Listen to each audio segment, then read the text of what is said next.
warahmatullahi wabarakatuh. Halo sahabat Bincang Muslimah, ketemu lagi di channelnya Bincang Muslimah, di mana lagi kamu bisa berekspresi kalau bukan di Bincang Muslimah. Nah, kali ini kita ada di segmen UCAS ya, tentunya dengan seorang narasumber yang baru ya, which is itu adalah Kak Ocha Mas Muha. Assalamualaikum Kak Ocha. Waalaikumsalam Kak Isna. Iya, siapa sih sebenarnya Kak Ocha? Ngapain sih dia diundang di BM gitu kan? Waduh, bukan siapa-siapa nih.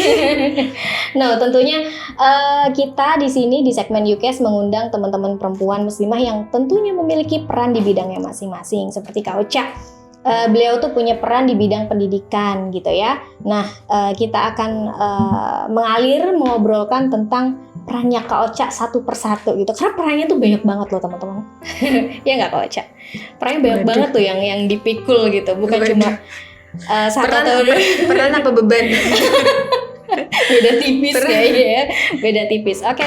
So, Kak Ocha, mungkin Kak Ocha bisa ceritakan diri Kak Ocha gitu. Karena kan terkadang nih ya teman-teman, buat seseorang tuh agak sulit gitu mendescribe siapa sih sebenarnya gue gitu kan, siapa sebenarnya saya. Tapi di sini aku pengen dong Kak Ocha mendeskripsikan siapa sih sebenarnya diri Kak Ocha.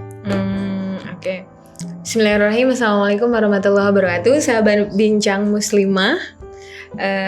Terima kasih Kak Isna udah undang saya hari ini ke studionya. Perkenalkan, nama saya Ocha. Saya lahir di Jember. Waduh, kayak biodata. Saya anak desa yang alhamdulillah ke Jakarta dari SMA, terus kemudian melanjutkan S1, kemudian S2 di sini juga. Sekarang mungkin bisa dibilang udah lama nih tinggal di Jakarta, jadi tapi masih anak desa nih kita.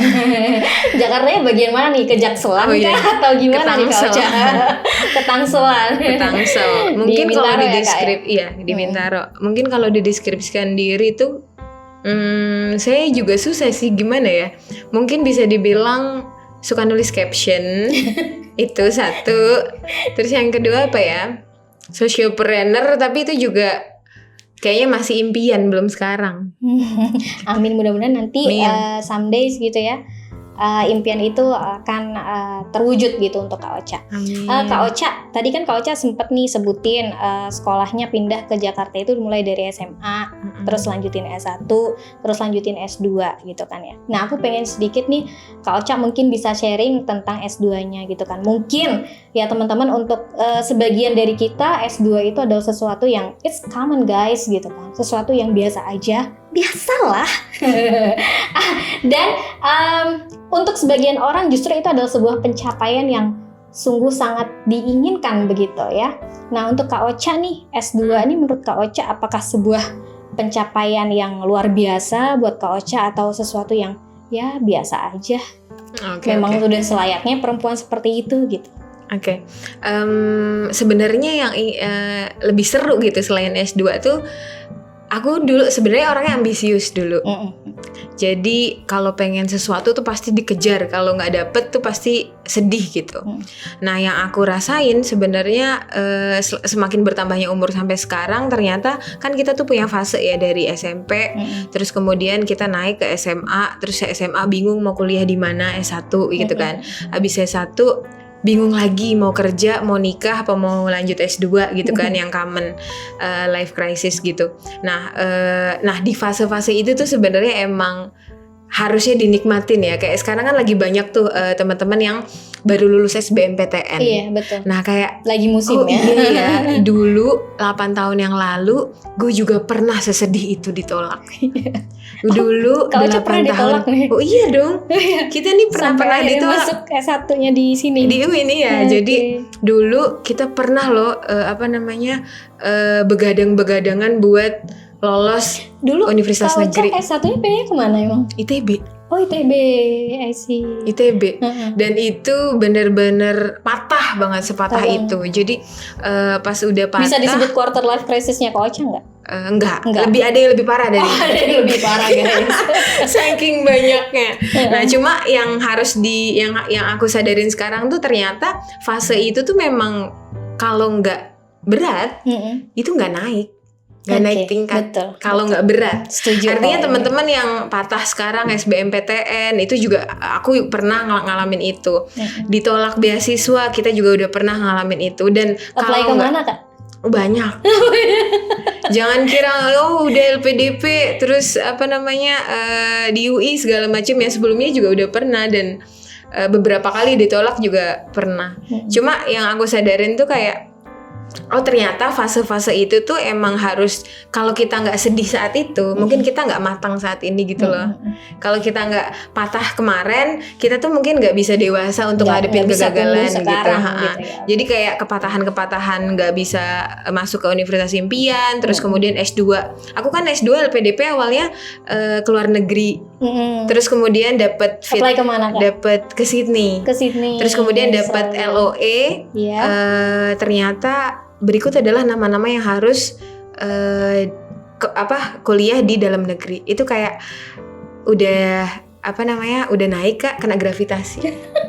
Tapi nggak apa-apa, maksudnya banyak banget hikmahnya. Iya, tapi banyak hikmahnya. Mungkin kalau nggak ngalamin hal itu, aku jadi nggak punya pengalaman sebanyak ini sampai sekarang gitu. Untuk di dunia kerja, di dunia organisasi, di komunitas kayak gitu sih. Jadi mungkin teman-teman yang ngalamin kegagalan sekarang itu ngerasa Tuhan nggak adil segala macem gitu kan, tapi bagi kita yang udah pernah ngalamin itu, ternyata ya Allah kasih yang kita butuhin sih, bukan yang kita pengen, bukan yang kita mau gitu ya. Itu pasti rasanya tadi pas dapet udah dapet LOE tapi tiba-tiba harus ke dalam negeri tuh hancur berkeping-keping gitu ya Kak ya. Oke. Itu tadi cerita gimana Kak Ocha bisa ngedapetin beasiswa S2 gitu, yang pada akhirnya di UI ya Kak ya? Iya. Di UI ngambil apa Kak? Di UI ambil hubungan internasional, PHI. S1-nya? S1-nya HI juga. HI juga, alhamdulillah HI. Nah, apa sih kira-kira Kak Ocha pelajari di HI gitu yang sampai hari ini tuh Kak Ocha, HI itu gue banget gitu. Oke. Ada nggak? Agak sulit ya pertanyaannya. Oke, jadi S1-ku itu HI karena sebenarnya aku salah pencet. Salah pencet. Iya, awalnya. Tapi bisa berlanjut loh sampai S2 loh. Entar dulu. Jadi emang waktu itu dosenku pernah bilang bahwa kalau kamu udah memilih, kamu harus bertanggung jawab sampai akhir gitu. Nggak ada alasannya kamu salah jurusan terus anggot-anggotan kayak gitu. Artinya kalau kamu udah berani memilih, tanggung jawab kamu adalah sampai akhir, sampai menyelesaikannya gitu. Jadi sebenarnya hubungan internasional itu aku awalnya salah jurusan. Terus awalnya teknik informatika karena tujuannya ITB. Iya. Terus ternyata hubungan internasional, tapi gara-gara kata-kata dosenku yang bilang kalau kamu masih ngungkit kamu salah jurusan, itu namanya nggak dewasa. Kamu udah berani milih, kamu selesaikan. Harus tanggung jawab sama pilihannya. Akhirnya gara-gara itu aku pikir ya udah dicoba, dipelajarin, dan ternyata bisa diselami dan cukup menarik juga karena tentang isu-isu internasional. Kemudian S2-nya waktu itu orientasinya belum ke dunia kerja. Misalkan kalau kita S1, makanya sebenarnya aku rekomendasiin ke teman-teman kalau kita lulus S1 sebenarnya kita kerja dulu, baru kita S2. Sehingga ketika S2 kita tahu pulang kemana. Daripada S2 lulus tapi bingung mau kemana. Banyak banget teman-teman yang. Tapi Kak, gimana cara, kan ada tuh sebagian teman-teman juga yang ketika memang sudah S1 terus kerja, terus dia mau ngelanjutin S2-nya juga mager gitu. S1 kerja terus mau ngelanjutin nih, pengen sebenarnya memang itu sebuah cita-cita buat aku, dan memang udah misalkan melalui proses awal gitu kan, tapi kemudian di tengah-tengah S2-nya ya udah terganggu dengan kerjanya. Karena aku juga banyak teman-temanku yang pada akhirnya ya seleksi alam gitu ya, yang akhirnya nggak lanjut studi S2-nya karena memang memikirkan pekerjaan. Mungkin kayak gitu tuh mungkin juga beda-beda orang ya Kak. Ada yang bisa fokus. Iya, ada yang bisa fokus. Cuma aku ngerasa kayak kita perlu rumah untuk pulang dulu gitu. Dibanding tapi ini terserah ya. Maksudnya kita nggak judging kalau yang lanjut S2 itu nggak baik atau gimana gitu ya. Maksudnya itu pasti punya pilihan dengan alasan yang terbaik gitu dia lakukan itu. Dengan ada kesempatan, ada kemudian ada waktu juga kan, daripada nanti mending sekarang gitu kan bisa. Jadi ketika S2 tuh kita udah punya rumah gitu di dunia kerja. Nah pas lagi S1 lanjut S2 itu aku langsung Nah, sehingga aku nggak ada orientasi nih aku akan kerja di mana. Nah, tapi waktu S1 selesai itu kakak sudah kerja posisinya? S1 selesai itu baru dikit-dikit kerja dikit-dikit gitu. Oh, oke. Belum yang totally emang terjun ke dunia kerja itu ya. Belum total gitu. Sehingga waktu itu aku ngerasa oh ini masih part time seperti itu. Jadinya ya udah fokus HI aja gitu.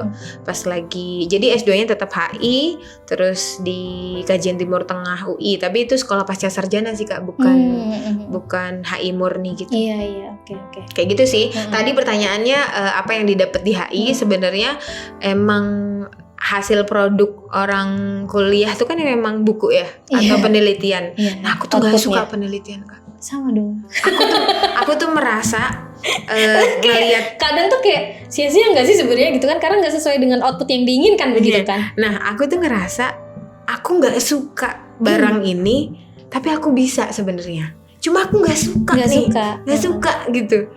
Karena dia kan harus baca ya Kak, harus punya literasi yang banyak. Sementara ada kata-kata kamu harus melakukan sesuatu yang kamu suka gitu kan. Nah ada kayak gitunya kan. Jadi kayak sebenarnya saat ngerjain kan pas lagi harus balik ke Indonesia itu kan aku juga dilema ya. Aku mau hampir nggak ngambil LPDP, aku apply lagi beasiswa unggulan ditolak, aku apply lagi Erasmus Mundus ditolak, aku apply lagi beasiswa Jerman atau apa gitu, aku juga ditolak juga. Akhirnya wah ini the one and only jalan buat lanjut S2. Terus kemudian sebenarnya nuntut S2 juga orang tua kan. Lebih ke orang tua aku tuh berapa persen Kak? Orang tua berapa persen? Kak Ocha berapa persen? Orang tua 60%. Kak Ocha 40. Jadi orang tua tuh bukan tipe kamu udah kerja di mana gitu loh. Tapi kamu udah ilmu gitu. Lanjutin aja. Karena ketika sudah lanjut kamu punya bekal, kerjaan bakalan ngikutin. Gitu gak sih gitu konsepnya? Iya. Jadi gak dituntut gimana-gimana gitu. Nah akhirnya pas karena harus nyenengin orang tua, kuliah juga nyenengin orang tua, sahabat-sahabat. Iya dong. Udah itu aja niatnya. Iya, kalau misalkan ada teman-teman di sana yang merasa terpaksa, ya jalanin aja, niatin ibadah, nyenengin orang tua gitu. Udah itu aja. Kayak seneng aja gitu ngelihat orang tua ngelihat kita pakai toga. Padahal panas ya. Oke, balik lagi yang tadi. Jadi tadi kan gagal terus hampir nggak mau ngambil LPDP, terus aku ngelihat ternyata networking LPDP tuh orang-orang inspiratif dari seluruh Indonesia gitu loh Kak. Jadi kayak aku wah kayaknya gue punya teman banyak nih di sana. Itu motivasinya, tempat berkembang gitu ya. Jadi punya teman banyak aja gitu. Pas udah masuk ternyata aku boleh rekomendasiin LPDP itu salah satu institusi yang bisa nge-brainwash alumninya untuk bisa untuk memiliki untuk memiliki integritas, rasa cinta tanah air. Seperti Kak Ocha teman-teman. Nah ini tuh ini karena LPDP, bukan terlahir kayak gitu emang. Jadi aku ngerasa ketika bahkan pas saat orientasinya aku ngerasa bahwa teman-temanku di LPDP itu ada yang rumahnya setiap hari itu mati lampu di Lombok. Ada yang dia IELTS 8 kali baru dapat beasiswa. Masya Allah. Terus aku mikir aku tuh siapa gitu. Padahal kita belum mencoba sejauh itu. Nah gitu jadi kayaknya emang gue nggak usaha gue nggak sebanyak itu, sehingga mungkin tempat gue masih di sini. Jadi ketika ngelihat orang-orang yang kayak gitu kan kita jadi ngerasa kita bukan siapa-siapa gitu. Jadi kayak seolah-olah Kak Ocha baru menemukan jawaban dan alasan Tuhan, oh kenapa sih Kak Ocha dikembalikan di Indonesia. Iya, terus jadi banyak alasan untuk lebih bersyukur. Iya, terus kayak gitu-gitu. Jadi pas lagi ketemu mereka tuh lewat dengar-dengar kisah-kisah. Kadang kan kita juga jawaban Allah tuh bukan dari tiba-tiba dari Al-Quran gitu kan ya Kak. Dari cerita orang, dari pengalaman orang. Nah dihadapkan sama teman-teman LPDP tuh aku ngerasa bahwa ternyata kesuksesan itu bukan tentang di mana kamu, terus alma mater kamu atau siapapun kamu. Karena aku ngelihat teman-teman LPDP itu emang inspiratif Kak. Dia berjuang, maksudnya dia bikin sekolah terapung, perpustakaan terapung di laut. Terus ada yang dia bikin generator listrik di desanya. Nah hal-hal kayak gitu kan kita ya elah kita udah ngapain sih gitu. Terus kayak greget ya ke diri sendiri ya. Terus banyak banget pertanyaan gitu. Dan jadi lebih realize bahwa mindset kesuksesan itu berubah, mindset pencapaian hidup berubah, mindset banyak banget mindset yang berubah sehingga bahwa kamu bekerja atau belajar itu bukan buat diri kamu sendiri kayak gitu. Jadi sebenarnya brainwash-nya itu di titik itu sih.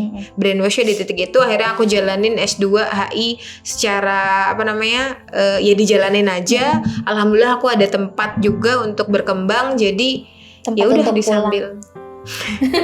Tempat untuk pulang ya. Ya Iya. udah gitu ceritanya. Ceritanya menarik banget sih, maksud aku karena kan nggak semua orang gitu ya punya kesempatan yang tadi kayak Kak Ocha omongin gitu. Kayak misalkan aku ngejar beasiswa, jangan kan LPDP lah, beasiswa yang mungkin yang tingkat kampus aja kayaknya aku nggak sanggup gitu dengan administrasi yang bejibun gitu kan Kak ya kan. Ya karena memang kita tahu gitu kan beasiswa itu enak untuk dinikmatin, tapi proses awalnya untuk mengajukan itu banyak banget gitu. Nah, Kak Ocha, is it so special for you Kak for having this grade S2 itu? Enggak. Why not? Minimal di luar sana banyak loh yang pengen untuk bisa S2 Kak. Menurutku justru kalau itu ditanyakan ke aku ketika ada menurut Kak Ocha gimana? Aku mau lanjut nih S2 gitu. S2-nya buat apa? Tujuannya apa gitu. Beberapa orang punya pilihan kan, beberapa orang enggak. Beberapa orang dihadapkan dengan punya uang, punya network, punya apa, sehingga dia maksudnya enggak terlalu banyak effort gitu. Ya udah dijalanin. Tapi beberapa kan enggak, beberapa harus memilih. Apa dia harus bekerja atau dia harus apa gitu. Jadi kalau ada orang yang nanya karena apa? Karena ikut-ikutan temen, karena gengsi, karena orang tua. Jadi alasannya tuh harus bener-bener gitu. Harus bener-bener. Karena sebenarnya ini nih yang poinnya S2 aku. Tapi kalau kakak bilang tadi nggak spesial, terus kakak menyarankan teman-teman harus tahu tujuannya dulu. Berarti itu bukan berarti Kakak Ocha sampai sekarang belum menemukan tujuan S2 kemarin kan? Ya, bukan. Bukan Nah kan? ini aku dapet ini setelah aku lulus S2. Jadi waktu aku sidang, aku kan sambil kerja ya S2-nya, sehingga kalau misalkan ini otak itu 50% gitu kan, berjuangnya nih 50. Artinya generatornya tuh harus kuat banget gitu kan. Nah, ketika kan kita nggak bisa nih Kak ekspektasi kalau satu otak untuk satu tempat gitu itu akan full gitu. Tapi kalau setengah-setengah kan hasilnya juga nggak bakalan full kan. At the end waktu sidang aku ditanya sama ketua prodi gitu. Ditanya tentang salah satu isu di Indonesia yang terupdate dan aku nggak bisa jawab. Cuma gara-gara itu? Iya, karena itu bukan tentang tesisku. Itu tentang isu. Terus dia bilang gini, pertanggungjawaban mahasiswa master itu sebenarnya bagaimana dia tajam menganalisis isu terkini yang ada di sekelilingnya dan yang ada di sekelilingnya, isu terkini dan yang ada di sekelilingnya, bukan hanya terpaku sama buku. Sehingga aku merasa bahwa pertanggungjawaban orang untuk melanjutkan pendidikan tinggi itu harus lo bener-bener suka baca. Satu. Aku kok merinding. Terus, aku tuh merasa aku merinding loh teman-teman. Karena aku juga sampai sekarang tuh kayak ya mungkin sama ya sama Kak Ocha. Aduh aku greget sendiri.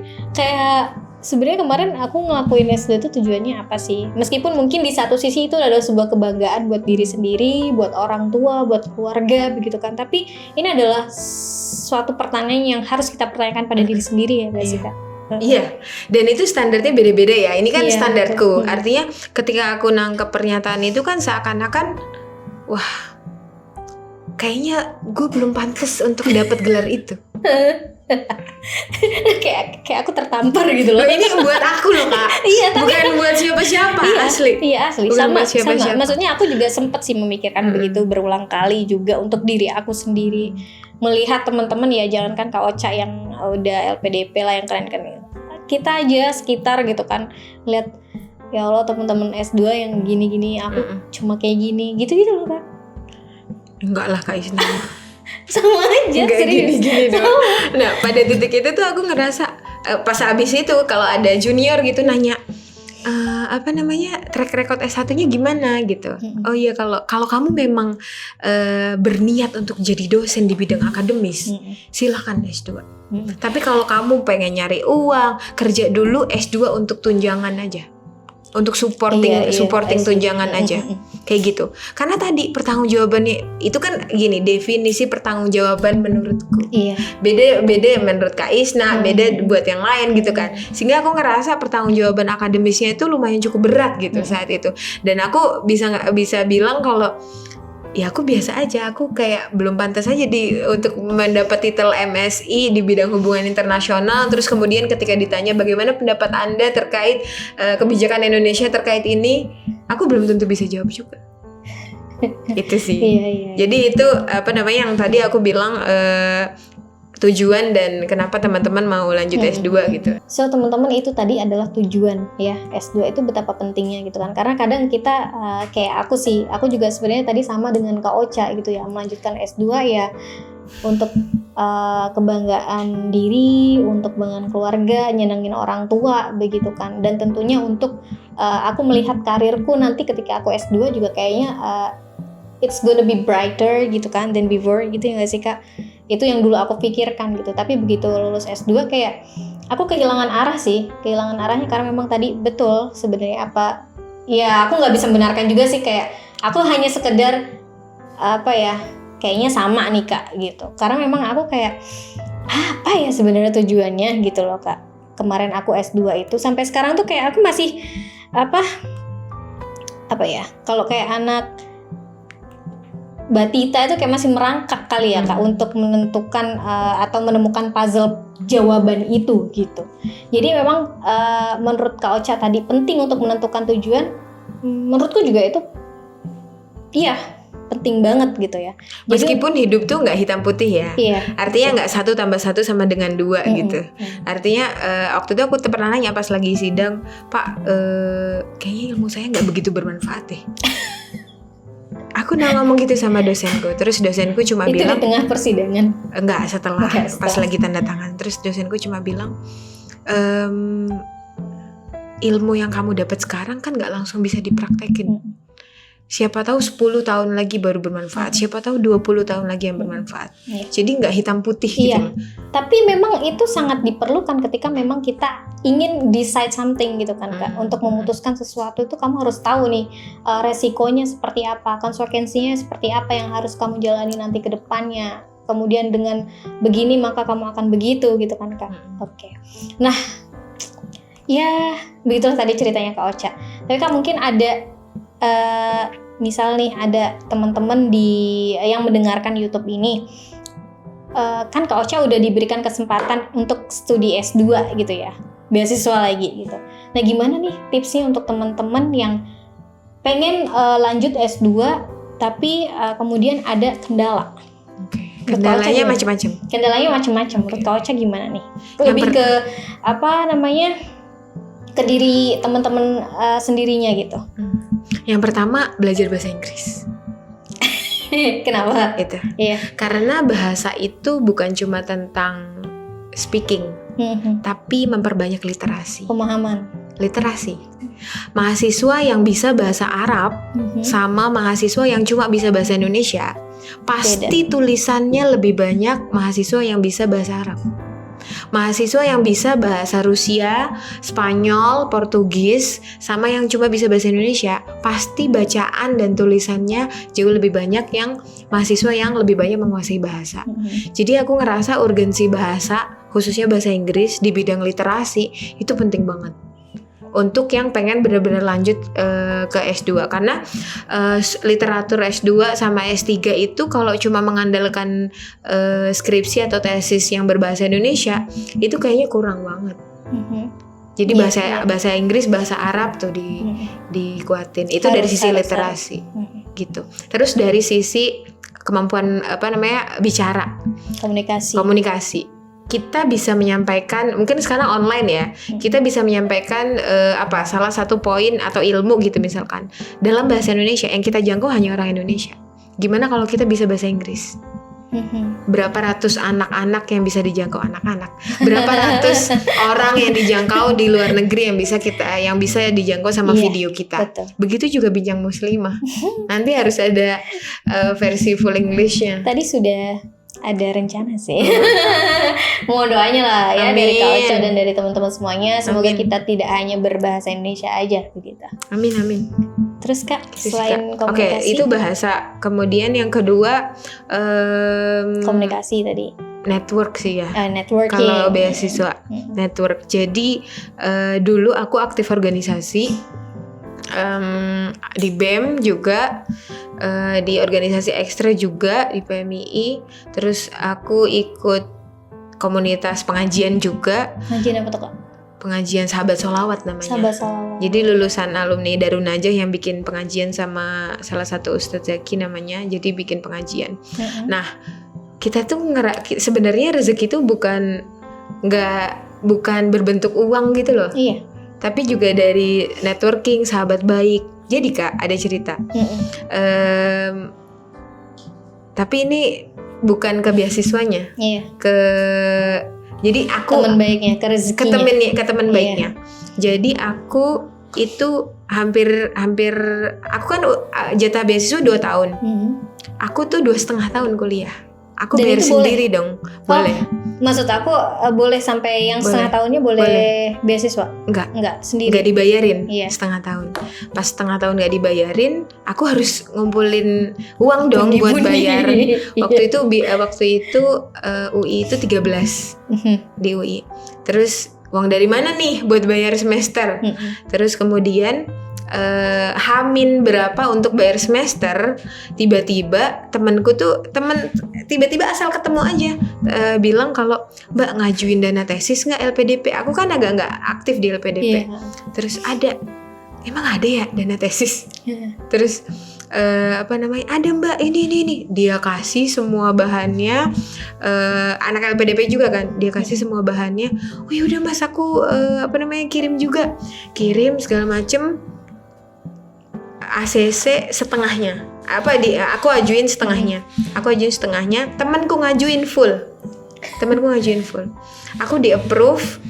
Kan aku sosial. Kalau sains boleh tuh full. Temanku nggak di approve, aku di approve. Maksudnya out of nowhere, ini orang tiba-tiba nyamperin gue, udah mau bayaran, gue nggak ada duit. Terus tiba-tiba ngasih dana tesis, ngasih info. Artinya kayak, coba gue nggak punya sahabat, nggak berteman baik sama dia. Coba gue nggak ini, coba gue nggak itu gitu loh Kak. Yang kadang cuma pertemuannya tuh cuma aku merinding lagi coba di persimpangan gitu doang. Iya betul. Terus kayak, gila ya, alhamdulillah loh. Nah itu juga. Jadi aku ngerasa kalau punya keinginan pendidikan tuh insya Allah bantu sih. Allah bantu, betul. Kata orang tua juga, ya kamu gak usah mikirin biaya lah, selama memang niat tulus kamu untuk sekolah gitu untuk belajar itu bener. Akan ada rezekinya. Ya gitu. Kecuali kalau mau beli iPhone gitu ya. Orang tua suka bilang kayak gitu ya. Kalau iPhone tuh harus berjuang ya nggak sih? Nah ini tuh kayak out of nowhere tiba-tiba ada orang ngasih tahu ini ada dananya. Oh karena aku nggak tahu, ya udah aku ajuin dan approve. Jadi aku 2,5 tahun ya pakai dana LPDP jadinya. Alhamdulillah. Itulah bantuan. Tapi di sisi itu yang tadi kakak setengah tahun tadi memohon banget gitu nggak sih sama Allah? Atau ya emang kayaknya menurut Kak Ocha ya itu memang enggak, aku merasa aja nggak yang memohon banget gitu. Itu aku merasa itu kesalahanku. Kenapa kesalahan? Karena aku kan tadi brainnya dibagi 2, aku kerja, satu lagi aku kuliah. Jadi aku ngerasa ini pilihanku, aku harus terima ini, aku harus selesaikan ini.